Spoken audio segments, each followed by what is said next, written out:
Hello friends, welcome back to my YouTube channel. মই অনুৰাগ শৰ্মা আপোনালোক সকলোকে পুনৰবাৰ স্বাগতম জনাইছো মোৰ YouTube চেনেলটোলৈ। আজি মই আপোনালোকৰ সন্মুখত এটা নতুন ভিডিঅলৈ উপস্থিত হৈছো আৰু আজিৰ ভিডিঅটো মই আপোনালোকৰ সৈতে শেয়াৰ কৰিম, ডিসকাস কৰিম, ক্লেৰিফিকেশন দিম যে APSC combined competitive preliminary examination 2023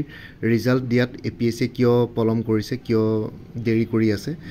so basically বহুতে কৈ আছে যে ইলেকশনৰ আগত ৰিজাল্টস নিদিব অমুক তমুক কিবা কিবি তেনেকুৱা ধৰণৰ কথা ওলাই আছে। একচুয়ালি মানে মই মোৰ ফালৰ পৰা যদি ক্লিয়াৰ কৰিব বিচাৰো তেনেকুৱা একো কথা নাই, কাৰণ সক এতিয়া APSC অকল বলে প্ৰিলিমছৰ ৰিজাল্ট নিদিয়াকে আছে, বাকিখিনি ৰিজাল্টসও দিয়া নাই, তেতিয়াও বেলেগ কথা। কিন্তু এতিয়া APSC তো বাকি পৰীক্ষাবিলাকৰ ৰিজাল্টসটো ডিক্লেয়াৰ কৰি আছে। আপোনালোকে এতিয়া ৱেবছাইটত দেখিছে results for the screening test for the post of junior manager electrical IT in Assam power distribution company limited, তাৰে ৰিজাল্টস ডিক্লেয়াৰ কৰিলে স্ক্ৰিনিং টেষ্টৰ। Result of the screening test OMR base for the post of junior manager mechanical civil IT in Assam electricity grid corporation limited, তাৰে results declare কৰিলে। তাৰপিছত হেৰি পৰীক্ষাও পাতিলে, inspector of schools, district elementary education officer, deputy director, এইবোৰ এক্সামো পাতিলে। তাৰপিছত results of the screening test for the post of urban technical officer as per Assam Urban Engineering Service Cadre, to ইয়াৰো ৰিজাল্টস declare কৰিলে। সো এনেকুৱা নহয় যে APSC ইলেকশ্যনৰ কাৰণে বা মডেল কোড অফ কণ্ডাক্ট লাগি থকাৰ কাৰণে ৰিজাল্টস ডিক্লেয়াৰ কৰিব পৰা নাই, ৰিজাল্টস ডিক্লেয়াৰ কৰিব পাৰি আছে। আৰু লগতে খালি ইয়াতে এটা সিনাৰিও আছে যে ষ্টেট বেংক অফ ইণ্ডিয়াৰ যোনটো জুনিয়ৰ এছ'চিয়েটৰ এক্সামছ হৈ গৈছিলে, তাৰে ফাইনেল ৰিজাল্টস মানে মেইনছ এক্সাম হৈ গ'ল, কিন্তু ফাইনেল ৰিজাল্টস ডিক্লেয়াৰ কৰাৰ সময়ছোৱাতে ইলেকশ্যন কমিশ্যন অফ ইণ্ডিয়াই ফাইনেন্স ডিপাৰ্টমেণ্টক ক'লে, ফাইনেন্স ডিপাৰ্টমেণ্টে এখন অফিচিয়েল নটিফিকেশ্যন উলিয়ালে যে এতিয়া ৰিজাল্টস ডিক্লেয়াৰ কৰিব নোৱাৰে, চ' ইলেকশ্যনৰ পাছলৈ যাবগৈ। চ' সেইটোত উইথহেল্ড কৰি দিয়া হ'ল, কাৰণ সেইটো ফাইনেল ৰিজাল্টস আছিলে। কিন্তু ইয়াতে যদি আমি APSCৰ প্ৰিলিমিনাৰী কথা চাওঁ, এইটো এটা প্ৰিলিমিনাৰী এক্সামিনেশ্যন, ইয়াতে আকৌ মেইনছ আছে, ইণ্টাৰভিউ আছে। চ' সেইটো কাৰণে এইটো এটা ফাৰ্ষ্ট ষ্টেজ হয়। চ' এইটো ৰিজাল্ট ডিক্লেয়াৰ কৰাত একো সমস্যা হ'ব নালাগে। আৰু এতিয়াতো ভাবিছিলোঁ লাষ্ট টাইম 26 মাৰ্চত, লাষ্ট ইয়াৰ 26 মাৰ্চত প্ৰিলিমিনাৰী এক্সাম হৈছিলে, ৰিজাল্ট ডিক্লেয়াৰ কৰিছিলে 12 তাৰিখে, মানে 12 এপ্ৰিলৰ ৰিজাল্ট ডিক্লেয়াৰ কৰিছিলে। এৰাউণ্ড 15 ডেইজৰ পিছত ৰিজাল্ট ডিক্লেয়াৰ কৰিছিলে, কিন্তু এইবাৰতো 15 ডেইজতকৈ বহুত বেছি হৈ গ'ল, 18 তাৰিখে পৰীক্ষা হৈ গ'ল মাৰ্চৰ, সেইটো চাইডে 13 ডেইজ, আৰু আজি এইফালে 10 ডেইজ, তো 23 ডেইজ হৈ গ'ল, এতিয়ালৈকে ৰিজাল্টস ডিক্লেয়াৰ কৰা নাই। আৰু APSCৰ চাব গ'লে মই এতিয়া APSCৰ কথা একো প্ৰিডিক্ট কৰিব পৰা নাযায়। মই আগৰবাৰৰ ছিকুৱেঞ্চটো চাই পেলাই ভাবিছিলোঁ যে আগৰবাৰ যিহেতু বহুত কেণ্ডিডেটছ আছিলে, তথাপিতো তেওঁলোকে ৰিজাল্ট সোনকালে ডিক্লেয়াৰ কৰিব পাৰিলে। OMR চিট হয়, অভিয়াছলি ইলেক্ট্ৰনিকেলি চেকিং হয়, তথাপিতো গোটেইখিনি বস্তু তেওঁলোকে সোনকালে ৱাইণ্ড আপ কৰিব পাৰিছিলে। প্ৰিলিমছৰ ৰিজাল্ট ডিক্লেয়াৰ কৰি মেইনছৰ ৰুটিনো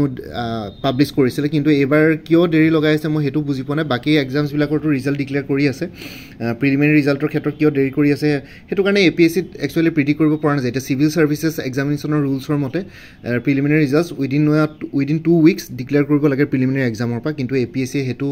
মেইনটেইন কৰা নাই, ঠিক আছে। আৰু তাৰপিছত আকৌ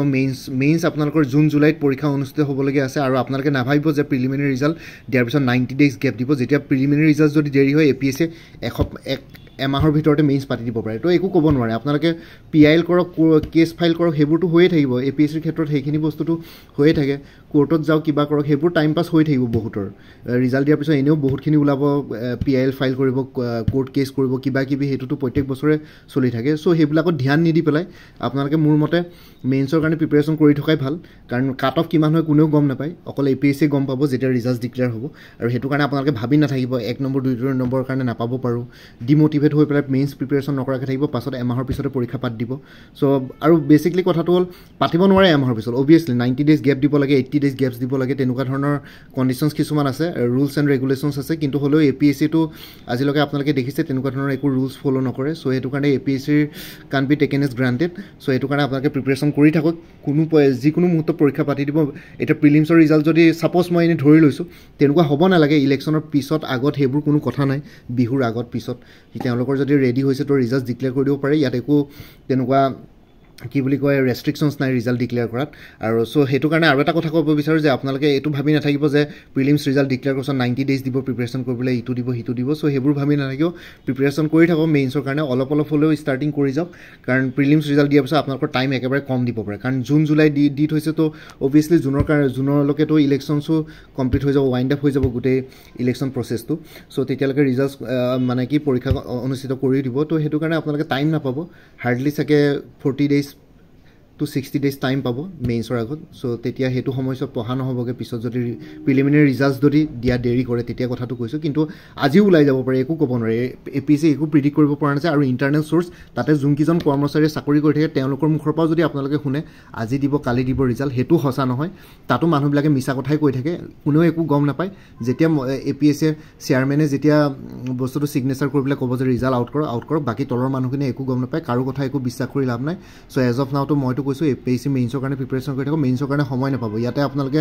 ৰুলছ ৰেগুলেশনস ফলো কৰিব বুলি তাতে বাচ্চাই বহি থাকিলে মানে আপোনালোকৰ প্ৰিপাৰেচন নহব সো গ্ৰান্টেড হিচাপে নলব কোৰ্ট কেसेस কিবা কিবিটো কৰি থাকিব অতি এক মাহৰ ভিতৰত মেইন যদি পাতে ৰিজাল্টস প্ৰিলিমিনাৰী ৰিজাল্টস দেৰি কৰাৰ পিছত কিন্তু হে বুলি আপোনালোকে প্ৰিপাৰেচন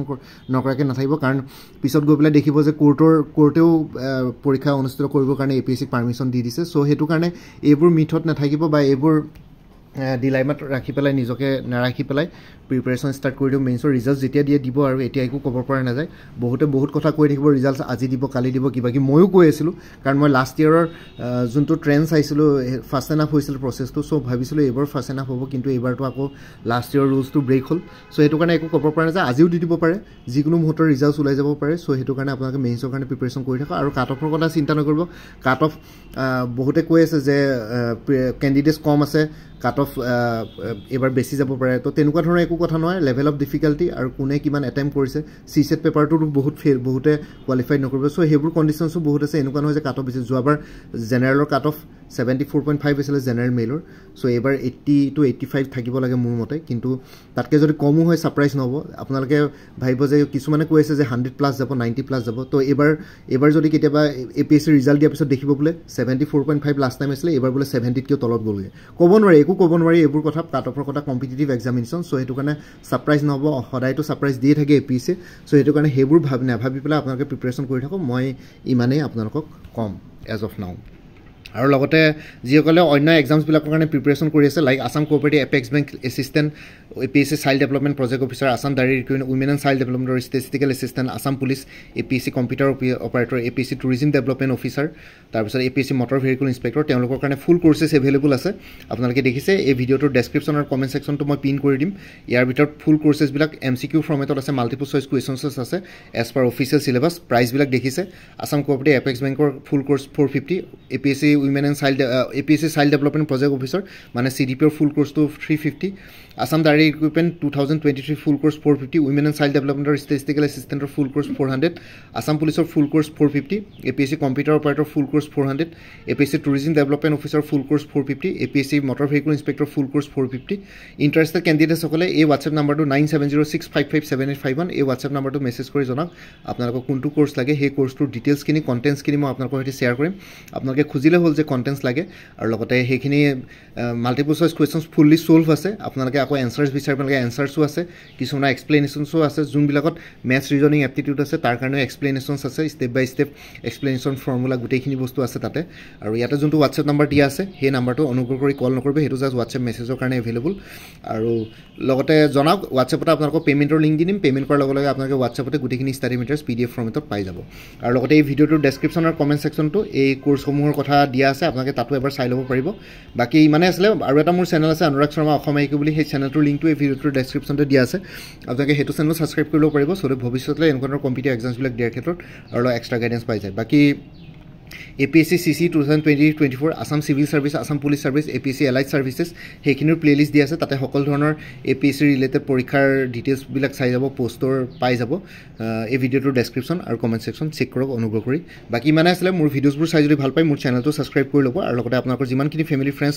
ৰিলেটিভছ আৰু চিনাকি এক্সপেৰিয়েন্স আছে তেওঁলোকৰ লগত মোৰ চেনেলটো শ্বেয়াৰ কৰিব লগতে কমেন্ট ছেকশ্যনত জনাব কিবা যদি কুৱেশ্যন থাকে ডাউট থাকে মই নিশ্চয় আপোনালোকৰ কুৱেশ্যনছ আৰু ডাউটছবিলাকৰ ৰিপ্লাই দিবলৈ চেষ্টা কৰিম বাকি আজিৰ ভিডিঅ'টো ইমানতে সমাপ্ত কৰি আপোনালোক সকলোৰ পৰা বিদায় ললোঁ কাইলৈ পুনৰ এটা নতুন ভিডিঅ' আপোনালোকৰ সন্মুখত উপস্থিত হ'ম তেতিয়ালৈকে ভালকৈ প্ৰিপাৰেচন কৰি থাকক সকলোৱে অল দি বেষ্ট থাকিলে bye and take care friends Bharat Mata কি জয় জয় আই অসম